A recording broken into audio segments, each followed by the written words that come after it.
দর্শক, আমরা আজকে একটি ভিন্ন স্বাদের নতুন ভিডিও নিয়ে আপনাদের সামনে চলে এসেছি। আমি ফাহিম ইশরাক। ভিডিও শুরুতে আপনারা চারজন ব্যক্তির ছবি দেখতে পাচ্ছেন। এদের পরিচয় আপনারা ভিডিওর শেষে দেখতে পাবেন। ততক্ষণ আমাদের সঙ্গেই থাকুন। আপনারা যারা বাইরের খাবার খেতে পছন্দ করেন তাদেরকে নিয়ে আমাদের আজকের এই ভিডিওটি। আপনারা যারা বাইরের খাবার খেতে পছন্দ করেন, যেমন হালিম, চটপটি, কাচ্চি বিরিয়ানি ইত্যাদি, তাদের জন্য আমার এই ভিডিওটি আজকে অত্যন্ত গুরুত্বপূর্ণ হতে যাচ্ছে।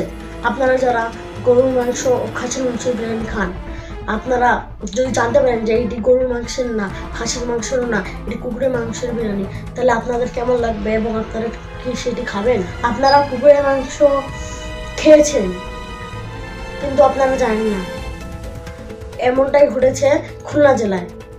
আমার মনে হয় আপনারা অনেকে কুকুরের মাংস খেয়েও ফেলেছেন, গরুর মাংস, খাসির মাংস মনে করে। এমন ঘটনা ঘটে গিয়েছে আমাদের বাংলাদেশের খুলনা জেলায়।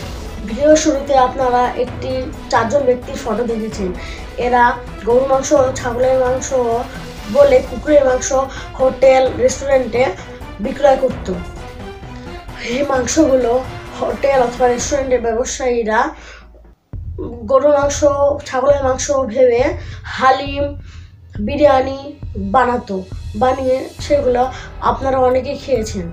এখন তো রাস্তাঘাটে অনেক হালিম, বিরিয়ানির ছোট ছোট দোকান বসে। তো আপনারা যারা খেতে ভালোবাসেন তারা খাবেন, কিন্তু খাওয়ার আগে জেনে শুনে খাবারটা খাবেন যে এটা গরুর মাংস, ছাগলের মাংস নাকি এটি কুকুরের মাংস। এরা চারজন কুকুরের মাংস বিক্রি করত গরুর মাংস, ছাগলের মাংস বলে। কুকুরের মাংস বিভিন্ন ছোট ছোট রেস্তোরাঁয় এবং হোটেলে সাপ্লাই দিত। এই চারজনকে পুলিশ খুলনার খালিশপুর পলিটেকনিক ইনস্টিটিউট থেকে আটক করে।